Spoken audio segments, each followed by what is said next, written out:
Welcome back, everybody, to the 4th episode of the Sanctum Sessions podcast. This is going to be the first installment of our new series titled The Ball Game. We will be discussing top to bottom level strategy. Whether you're a game developer trying to get a pulse on the community that you're trying to cater to, or a viewer who would like to benefit from my experience from talking with the game devs, this is for you.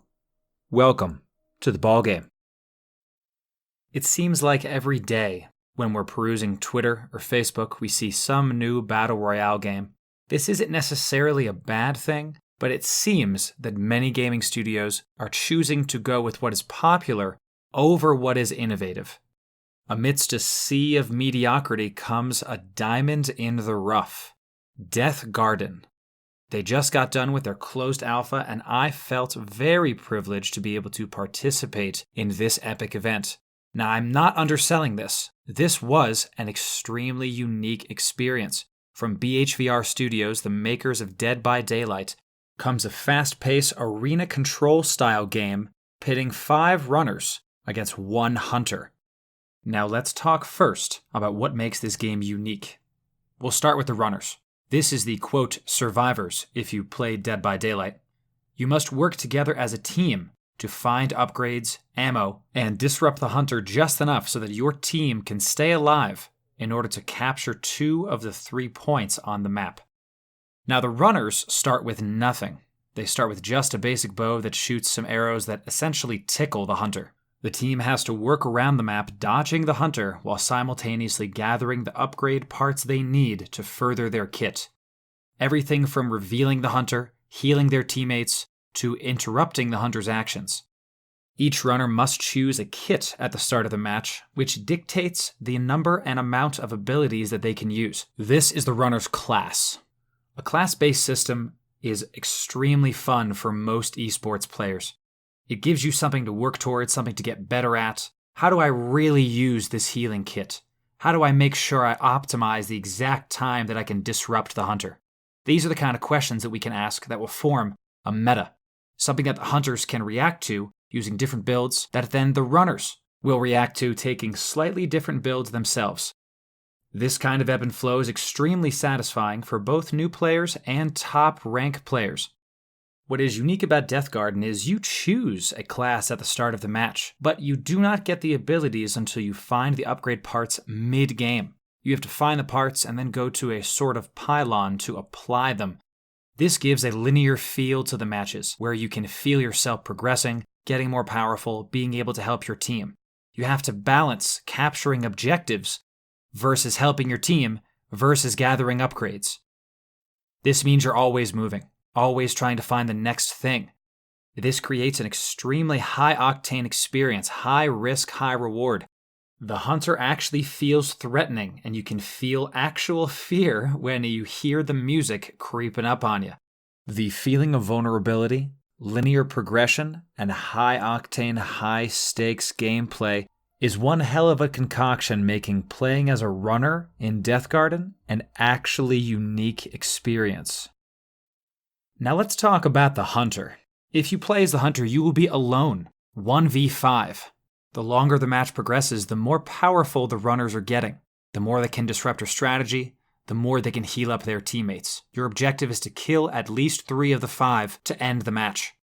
Now, at first glance, the hunter does seem extremely powerful, given a very accurate shotgun, assault rifle with almost no recoil, and a sniper that is capable of quickscoping. Let me tell you, we had some fun with that one in the alpha.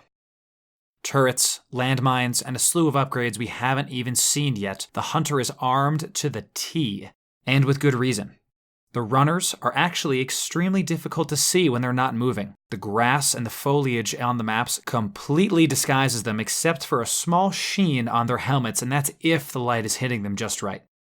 Agile, extremely quick, and a hitbox about the third the size of yours. The runners can be difficult to track, aim at, and root out from the various nooks and crannies amidst this vast and vertically focused arena.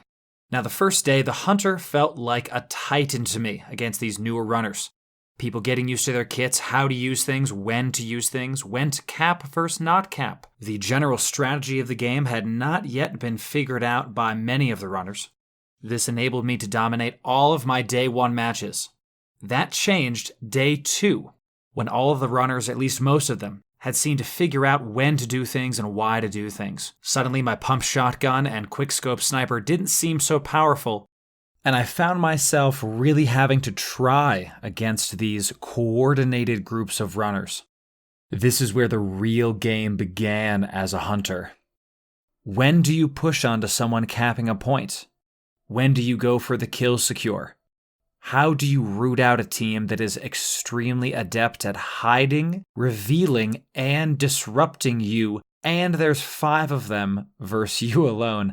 This is the kind of hunting that I very much enjoy.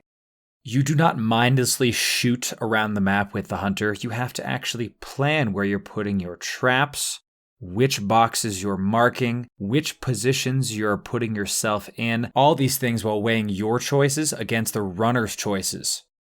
Make no mistake, this is a game of cat and mouse, and if you're playing the hunter, you are definitely the cat. Now, the hunter does emphasize gunplay and aim much more than the runners do. In order to take out a runner, you have to be able to consistently land your shots and understand the effective range of all your weapons. On day 1, many a kill slipped through my fingers because I was not yet comfortable with just this. I spent most of day 1 getting used to the weaponry and most of day 2 getting used to the tactics of the runners. Now, my first loss did come in day 2 as a hunter, as I faced a group of runners that knew exactly how to split push, disrupt me, cap while I was killing. It was an absolute nightmare. They won mostly unscathed, and I had a great time doing it. And this is the final point I have about the Deathgarden Alpha. If you can lose in a video game, especially a PvP game, and still have just a great time, that is the mark of an excellent title and something that is most definitely worth your time.